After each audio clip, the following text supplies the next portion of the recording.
The carburetor brings fuel and air together in the perfect ratio for combustion. The carburetor has many tiny passages that route the fuel. If dirt or corrosion plugs these passages, the engine will run poorly or not start at all. Leaving fuel sitting in the carburetor for a month or more at a time can cause varnish and corrosion to form inside, restricting or stopping the flow of fuel. A carburetor can be cleaned and rebuilt, but often it is cheaper or faster to just simply replace it. Replacing your tool's carburetor is a repair that you can do yourself, and I'm going to show you how. Hi, I'm Mark Socha.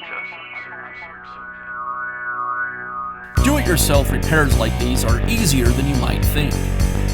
From lawn machines to cordless drills, kitchen mixers, Outdoor grills. our how-to videos walk you through each repair from start to finish. So doing it yourself means never having to do it alone. Let's get started. I'll begin by removing the air filter cover. Now I can remove the air filter. Now remove the two screws that secure the air filter base and the carburetor.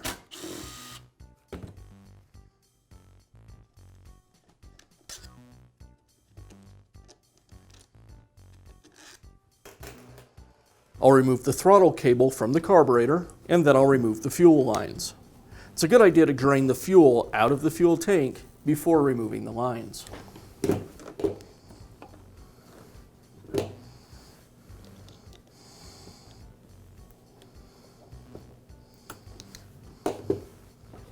Now I can begin installing the new carburetor.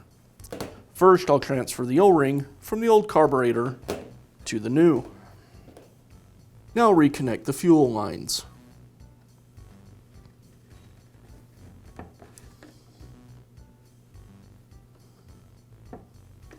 And the throttle cable. Now I'll reconnect the breather line to the air filter base.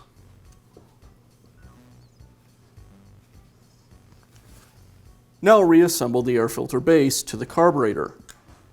I'll insert the screws through the air filter base, then align it with the carburetor,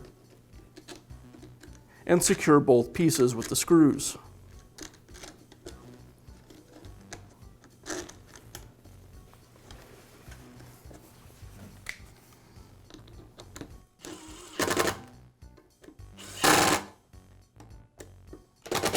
Now I can install the filter onto the air filter base.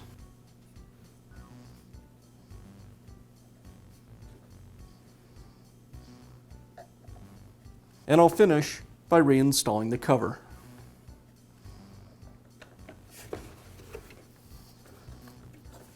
And that's all it takes to install a new carburetor on your small engine. Be sure to check back often for new videos and expert advice. If you found this video helpful, give us a thumbs up And leave a comment.